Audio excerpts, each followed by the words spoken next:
नमस्कार दोस्तों, मैं हेमेंद्र कुमार आप सभी का एक बार फिर से स्वागत करता हूं आपके अपने YouTube चैनल अल्टीमेट लक्ष्य पे। दोस्तों, जैसा कि आप लोगों को पता है कि मैं हिस्ट्री का क्लास ले रहा हूं, तो आज जो हमारा हिस्ट्री का 13वां पार्ट होगा, जिसमें हम लोग जो है उत्तरकालीन मुगल साम्राज्य के बारे में पढ़ेंगे। इसके पहले हम लोग ने मुगल साम्राज्य के बारे में पढ़ा था, और मुगल साम्राज्य का जो अंतिम और सबसे सशक्त शासक था वो औरंगजेब था। उसके बाद का जो शासक लोग बोला जाता है उसको बोलते हैं हम लोग उत्तरकालीन मुगल शासक, ठीक है, जो बहादुर शाह से स्टार्ट होता है। तो जो वीडियो शुरू करने से पहले जो मैं क्या करता हूँ कि मैं हमेशा पिछले क्लास का क्वेश्चन आंसर करता हूँ, तो पहले मैं हम लोग वो डिस्कस करेंगे, उसके बाद फिर आगे बढ़ेंगे। तो दोस्तों, यदि अभी तक आपने हमारा चैनल सब्सक्राइब नहीं किया तो जरूर सब्सक्राइब कर लें, और बेल आइकन को क्लिक करके ये जो अल्टीमेट लक्ष्य दिख रहा है इसके बाद जो बेल आइकन होगा उसको आप क्लिक करके हमारा चैनल को सब्सक्राइब कर लें। उसके बाद क्या होगा, बेल आइकन को क्लिक करने से क्या हो जाएगा कि जो भी हम लोग वीडियो अपलोड करेंगे उसकी नोटिफिकेशन आपको तुरंत मिल जाएगी, और फिर वहाँ से आप जा करके कोई भी वीडियो देख सकते हैं। ठीक है, तो चलिए हम लोग स्टार्ट करते हैं। तो स्टार्ट करने से पहले जैसा कि आपको बताया ही मैंने कि मैं पहले पिछले क्लास का करता हूं क्वेश्चन आंसर। तो पिछले क्लास में हम लोगों ने मुगल साम्राज्य का औरंगजेब के बारे में पढ़ा था, तो पहले हम लोग औरंगजेब का काल का क्वेश्चन आंसर करेंगे, उसके बाद फिर हम लोग आज का जो उत्तरकालीन मुगल साम्राज्य उसके बारे में पढ़ेंगे। तो चलिए शुरू करते हैं पहले क्वेश्चन आंसर से। तो क्वेश्चन है कि औरंगजेब की मृत्यु कब हुई थी? तो 1707 ईस्वी में औरंगजेब की मृत्यु हो गई थी। अगला क्वेश्चन है कि औरंगजेब किस धर्म को मानता था? तो सुन्नी धर्म को मानता था। अगला है कि औरंगजेब ने अपनी बेगम के आग्रह पर ताजमहल की प्रकृति का निर्माण कहाँ करवाया है?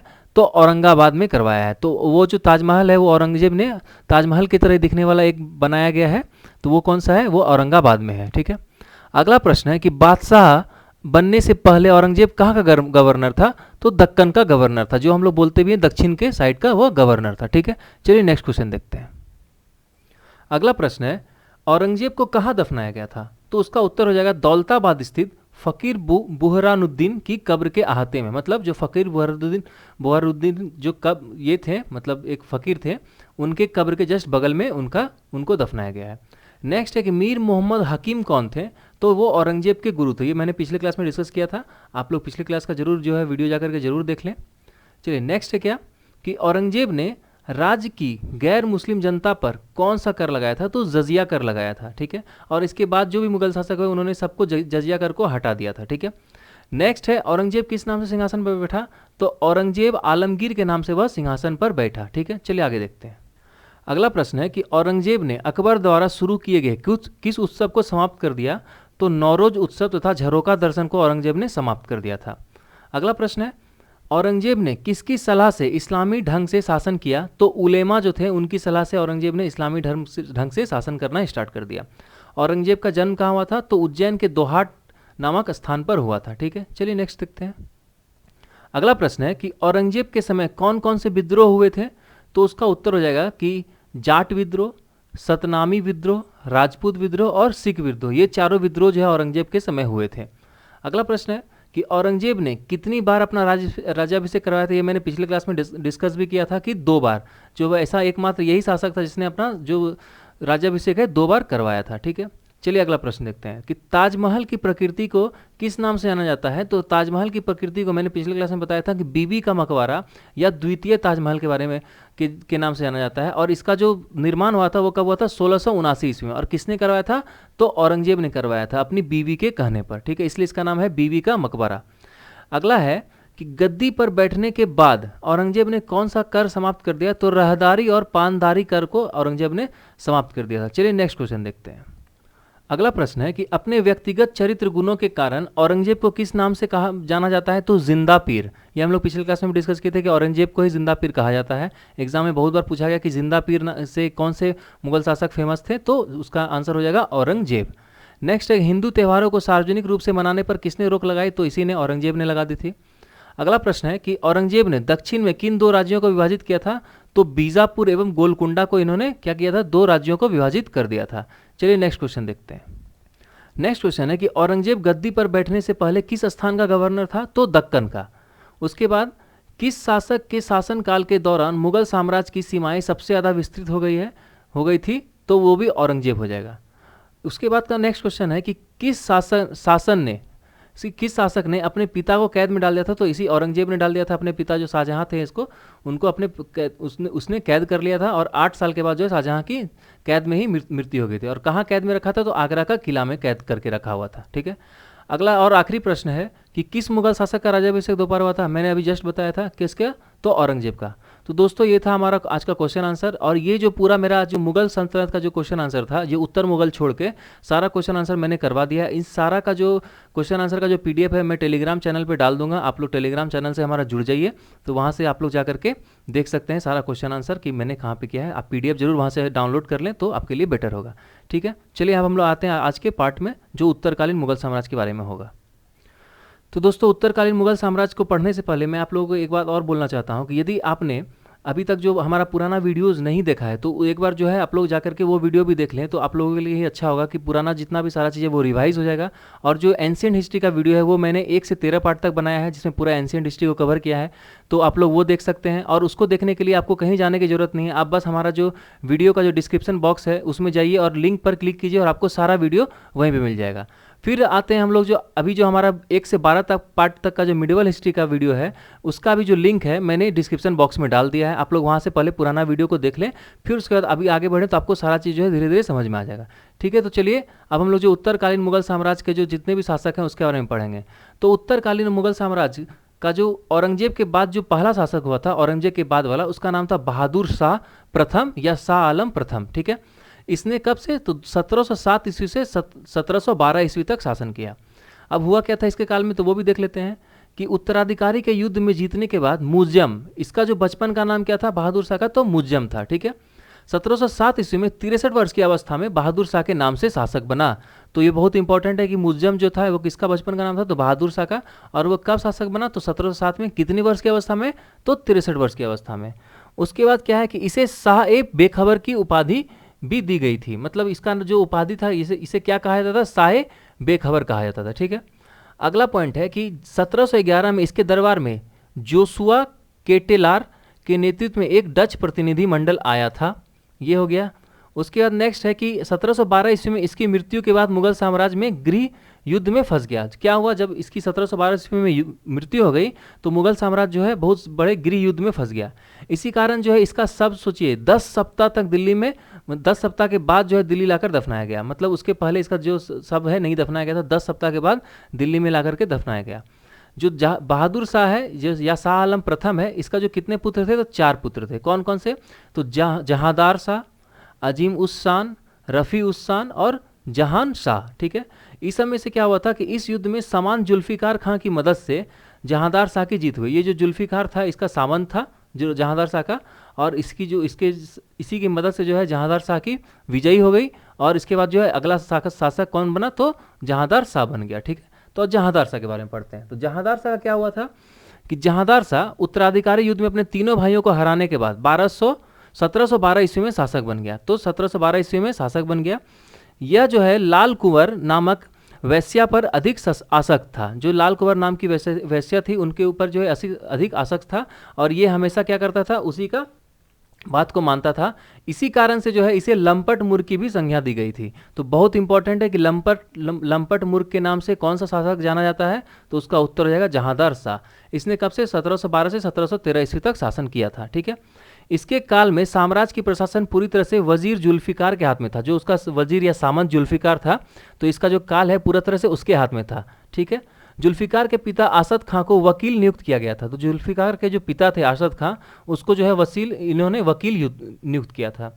नेक्स्ट है कि अजीत सिंह को महाराजा और जय सिंह मिर्जा को राजा की पदवी इसी समय दी गई थी। जो वहाँ के उसमें राजा थे अजीत सिंह और ये जो अजीत सिंह को महाराजा की उपाधि और जय सिंह को मिर्जा राजा की उपाधि दी गई थी। किसने दी थी, तो जहांदार शाह ने दी थी। उसके बाद क्या है कि इसके भतीजे फारूक सियर ने सैयद बंधुओं की मदद से सिंहासन पर कब्जा कर लिया, बाद में जहांदार शाह की हत्या कर दी। तो इसका जो ये आखिरी पॉइंट है ये बहुत इंपॉर्टेंट, आप लोग इसको जरूर ध्यान दें कि जो इसका भतीजा था कौन, फारूक सियर, इसने क्या किया, सैयद बंधु, और जो सैयद बंधु हैं इनको बोला जाता था किंग मेकर। ठीक है, ये बहुत इंपॉर्टेंट है, आप लोग जरूर याद रख लें। पूछा जाता है क्वेश्चन कि मुगल साम्राज्य में किंग मेकर किसको कहा जाता है, तो सैयद बंधुओं का आया था। इसी की मदद से क्या किया था, जो इसका भतीजा था फारूक सियर, उसने सिंहासन पर कब्जा कर लिया और बाद में जहांदार शाह की फारूक सियर ने हत्या कर दी। ठीक है, चलिए हम लोग नेक्स्ट देखते हैं। नेक्स्ट है यही फारूक सियर। फारूक सियर जो है इसे मुगल वंश का घृणित कायर भी कहा जाता है। बहुत इंपॉर्टेंट पॉइंट है, ये आप लोग जरूर नोट कर लें कि घृणित कायर के नाम से कौन सा मुगल साम्राज्य जाना जाता है, तो फारूक सियर। इसने 1713 से 1719 तक शासन किया।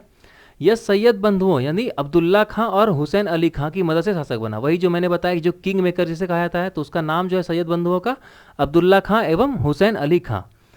अब्दुल्ला खां को वजीर और हुसैन अली खां को मीर बख्शी तथा अमीर उल उमरा का पद दिया गया। जो इसके द्वारा जो है अब्दुल्ला खां को वजीर का तथा हुसैन अली खां को मीर बख्शी का, ठीक है, तथा अमीर उल उमरा का उपाधि दिया गया। किसके द्वारा? तो फारुखसियर के द्वारा। अब फारुखसियर के आदेश पर जुल्फिकार की हत्या भी कर दी गई। तो क्या हुआ कि फारुखसियर ने क्या किया? जुल्फिकार की हत्या करवा दी अपने आदेश दे करके। फारुखसियर ने जय सिंह को सवाई की उपाधि दी। तो जय सिंह जो थे ये क्या थे? जयपुर के उधर के राजा थे, तो सवाई जो है उन्हीं को उपाधि दिया गया। ठीक है, अगला है कि जोधपुर के राजा अजीत सिंह ने अपनी पुत्री का विवाह फारुखसियर से कर दिया। तो ये अजीत सिंह जो जोधपुर के राजा थे, उन्होंने अपनी पुत्री का विवाह किससे कर दिया? फारुखसियर से।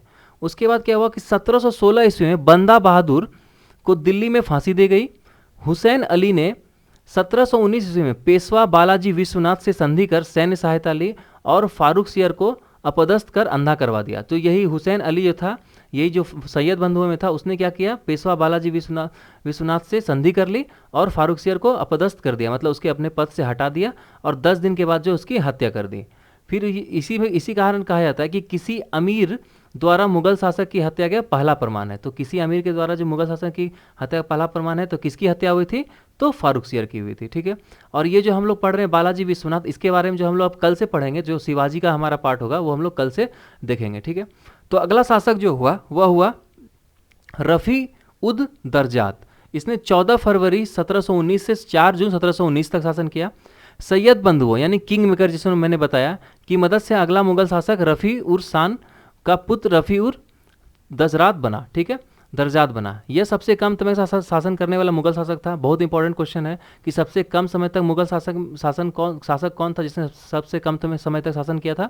तो उसका उत्तर हो जाएगा रफ़ी उर दरजात। इसकी जो मृत्यु है वह हो गई थी क्षय रोग से, मतलब टीबी रोग से इसकी मृत्यु हो गई थी। ठीक है, अगला है कि रफ़ी उद दौला या शाहजहां द्वितीय, जिसने 6 जून से 17 सितंबर 1719 तक शासन किया। तो इसमें क्या हुआ था कि अब सैयद बंधुओं ने रफ़ी उद दौला को गद्दी से पर बिठाया। तो रफ़ी उद दौला को किसने गद्दी बिठाया? यही सैयद बंधुओं ने। इसने शाहजहां द्वितीय की उपाधि धारण की। जो रफ़ी उद दौला है, इसने क्या किया? शाहजहां द्वितीय की उपाधि धारण की। यह अफीम का आदी था, मतलब ये जो अफीम पीता था इसका आदी था यह। इसकी मृत्यु जो है पेचिश के कारण हो गई। ठीक है, ये बहुत इंपॉर्टेंट है कि इसकी मृत्यु कैसे हो गई थी? शाहजहां द्वितीय की, तो पेचिश के कारण हो गई। ठीक है, अगला है मोहम्मद शाह या रोशन अख्तर बोला जाता है, जिसने 1719 से 1748 ईस्वी तक शासन किया। इसमें क्या हुआ? अत्यंत विलास होने कारण इसे रंगीला शासक कहा जाता है। बहुत इंपॉर्टेंट है ये पॉइंट, आप लोग नोट कर लें कि क्वेश्चन आता है कि रंगीला शासक किसे कहा जाता है, कौन से मुगल शासक को? तो मोहम्मद शाह उसका उत्तर हो जाएगा। इसके काल में सैयद बंधुओं का अंत हुआ था। तो सैयद बंधुओं का अंत किसके काल में हुआ था? तो मोहम्मद शाह के काल में। और सैयद बंधुओं कौन थे? तो हैदर अली थे, ठीक है, और अब्दुल्ला खां थे। ठीक है, 9 अक्टूबर 1720 को हैदर बेग ने हुसैन अली की हत्या कर दी। तो ये जो सैयद बंधुओं में से एक थे हुसैन अली, इसकी हत्या किसने कर दी? तो हैदर बेग ने। इसने मोहम्मद अमीन की महत्वपूर्ण भूमिका थी। जो इसको हत्या करने में मोहम्मद अमीन की क्या है? बहुत अच्छी भूमिका थी इसकी हत्या करने में। इसी कारण मोहम्मद अमीन को अगला वजीर नियुक्त कर दिया गया। किसने नियुक्त किया? तो मोहम्मद शाह ने मोहम्मद अमीन को अगला वजीर नियुक्त कर दिया। इसी समय चीन किलिच खां निजामुल मुल्क ने 1725 ईस्वी में हैदराबाद की नींव डाली। तो बहुत इंपॉर्टेंट पॉइंट ये बनता है कि हैदराबाद की स्थापना या हैदराबाद की नींव किसने डाली? तो चीन किलिच खां ने, जिसे कि निजामुल मुल्क भी बोला जाता है, 1725 ईस्वी में डाली। ठीक है, इसी के काल में 1339 ईस्वी में दिल्ली पर नादिर शाह, जिसे कि ईरान का नेपोलियन भी कहा जाता है, का आक्रमण हुआ था। नादिर शाह का आक्रमण ये बहुत ही फेमस है, आप लोग इस पॉइंट को जरूर नोट कर ले कि नादिर शाह ने भारत पर कब आक्रमण किया था? तो 1739 ईस्वी में। और नादिर शाह को किसकी उपाधि थी? तो ईरान का नेपोलियन का। ठीक है, अगला है कि यह भारत से 70 करोड़ रुपए की धनराशि लूट कर लेके गया और मयूर सिंहासन और कोहिनूर का हीरा अपने साथ फारस ले गया। सोचिए, ये जो है 70 करोड़ रुपया भी लूटा, मयूर सिंहासन जो था जिसे पिकॉक थ्रोन भी बोलते हैं उसे, और कोहिनूर का हीरा को भी लेकर के फारस चला गया। ठीक है, तो ये इंपॉर्टेंट है। कौन? तो नादिर शाह का आक्रमण जब हुआ था 1739 ईस्वी में। ठीक है, अगला है अहमद शाह। अहमद शाह जो है 1748 से 54 तक शासन किया। तो मोहम्मद शाह की मृत्यु के बाद उसका इकलौता पुत्र अहमद शाह गद्दी पर बैठा। इसका जन्म एक नर्तकी से हुआ था। जो उसके राज्य में एक नर्तकी थी, उसी के साथ उन्हीं से इसका जन्म हुआ था। जाबिद खां की हत्या के बाद इमादुल मुल्क को वजीर बनाया गया, ठीक है। और जाबिद खान को था तो एक ट्रांसजेंडर था उसके उसके शासनकाल में, तो उसकी मृत्यु हो गई। मृत्यु के बाद मतलब हत्या करने के बाद इमादुल साल को क्या किया गया, तो वजीर बनाया गया। अगला पॉइंट है कि इसी इमादुल मुल्क ने अहमद शाह को गद्दी से हटाकर अंधा कर जेल में डाल दिया था। इसके बाद जहांदार के पुत्र आलमगीर द्वितीय को शासक बना दिया गया। जो जहांदार शाह का जो पुत्र था उसका आलमगीर द्वितीय जो था उसको क्या किया गया, उसके पुत्र को बना दिया गया, वहाँ मुगल साम्राज्य का शासक बना दिया गया। इसी के समय में 1748 ईस्वी में अहमद शाह अब्दाली, जिसका नाम वास्तव नाम जो था अहमद खां था, का आक्रमण हुआ था। अहमद शाह अब्दाली ने जो है भारत पर टोटल 8 बार आक्रमण किया था, वो हम लोग जब आगे पढ़ेंगे तो उसके बारे में जानेंगे। और उसका जो आखिरी आक्रमण था वो जो था 1761 ईस्वी का जो था पानीपत का तीसरा युद्ध, उसके बारे में था, ठीक है। हम लोग वो आगे पढ़ लेंगे, ठीक है। चलिए नेक्स्ट देखते हैं। अगला मुगल शासक हुआ आलमगीर द्वितीय, जिसने 1754 से 1758 ईस्वी तक शासन किया। इसका प्रारंभिक नाम था अजीउद्दीन था, जो कि आलमगीर द्वितीय के नाम से गद्दी पर बैठा। इसके काल में अब अहमद शाह अब्दाली दिल्ली तक चढ़ गया था। उसके बाद में आलमगीर की हत्या कर दी गई। इसकी मृत्यु के बाद मुगल साम्राज्य के 2 अलग अलग स्थानों दिल्ली व बिहार पर 2 शासक हुए, ठीक है, 2 शासक बनाए गए। इसी के समय जो है प्लासी का युद्ध हुआ था। मैं एक बार जब युद्ध का वीडियो लेकर के आऊँगा तो आप लोग को सारा युद्ध के बारे में बताऊंगा। तो जो भारत में एंशियंट से लेकर के जो आधुनिक भारत तक जितना भी युद्ध हुआ है सब के बारे में एक बार डिस्कस करूँगा, जो युद्ध का वीडियो रहेगा, ठीक है। अगला मुगल शासक हुआ शाहजहां तृतीय, जिसने 1758 से 1759 तक शासन किया। आलमगीर द्वितीय की हत्या के समय उसका पुत्र अली गौहर, जो शाह आलम द्वितीय बिहार में था, इसी समय इमादुल मुल्क ने दिल्ली में मुही उल मिलर को शाहजहां तृतीय के नाम से सिंहासन पर बिठा दिया गया। तो शाहजहां तृतीय का जो नाम क्या था, तो मुही उल मिलमर, ठीक है, मिलर, इसका जो है शाहजहां के तृतीय के नाम से सिंहासन पर बैठ गया और शासन करने लगा। 1 साल तक इसने शासन किया। उसके बाद क्या हुआ, उसके बाद आता है शाह आलम द्वितीय, जिसने 1759 से 1806 ईस्वी तक शासन किया। उसका जो पिता था वो कौन था, आलमगीर द्वितीय था। उसकी मृत्यु के बाद अली गौहर बिहार में था मृत्यु के समय। इसी समय इसने में वहीं क्या हुआ, स्वयं को शाह आलम द्वितीय के नाम से बादशाह घोषित कर दिया। तो यही जो अली गौहर था ये क्या था, बिहार में था। उसके बाद क्या, उसने वहीं पर अपने आप को बादशाह के नाम से मतलब घोषित कर दिया अपने आप को शाह आलम द्वितीय के नाम से। इसी ने क्लाइव को बंगाल, बिहार व उड़ीसा की दीवानी दी थी। तो रॉबर्ट क्लाइव के बारे में हम लोग आगे पढ़ेंगे, जो कि बंगाल का प्रथम गवर्नर भी कहा जाता है, ठीक है। नेक्स्ट है कि 1772 ईस्वी में महादजी सिंधिया ने अंग्रेजों के पेंशन भोगी बादशाह को पुनः दिल्ली के शासन पर सिंहासन पर बैठा दिया। तो ये जो था शाह आलम द्वितीय, ये अंग्रेजों का पेंशन भोगी बादशाह था, ठीक है। 1788 ईस्वी में गुलाम कादिर ने शाह आलम को अंधा बना दिया और 1806 ईस्वी में इसकी हत्या कर दी गई। तो शाह आलम की हत्या कब हो गई, तो 1806 ईस्वी में। इसी के बाद जो है पानीपत की तीसरी लड़ाई 1761 ईस्वी और बक्सर की लड़ाई जो 1764 ईस्वी में हुई। जब हम लोग युद्ध वाला पढ़ेंगे तो उसमें सारा चीज़ डिस्कस करेंगे। तो जो पानीपत की जो पहली लड़ाई, तीसरी लड़ाई थी, वह किसके किसके विरुद्ध हुई थी, तो जो पानीपत की जो तीसरी लड़ाई थी वह हुई थी अहमद शाह अब्दाली और मराठाओं के बीच में। जो मराठा की तरफ से जो युद्ध का नेतृत्व किया था वो किया था सदाशिवराव भाऊ पेशवा ने और उनके भतीजे विश्वासराव पेशवा ने, ठीक है। तो वो हम लोग जब युद्ध का देखेंगे उसमें हम लोग पढ़ लेंगे आगे, ठीक है। नेक्स्ट हुआ 1803 ईस्वी में। इसमें क्या हुआ, पुनः अंग्रेजों का संरक्षण स्वीकार कर इस प्रकार का मुगल शासक अंग्रेजों का पेंशनर बन गया। तो 1803 में क्या हुआ, 1803 में अंग्रेजों का जो है ये लोग संरक्षण मुगल शासक कर लिया, संरक्षण स्वीकार कर लिया और ये लोग अंग्रेजों से पेंशन लेने लगा, ठीक है। अगला शासक जो हुआ वो हो गया अकबर द्वितीय। ये जो था अंग्रेजों के संरक्षण में रहने वाला पहला मुगल बादशाह था, ठीक है। इसी के समय में जो है मुगल साम्राज्य लाल किले तक सिमट के रह गया। तो मुगल का साम्राज्य जो है लाल किले तक ही सिमट के रह गया।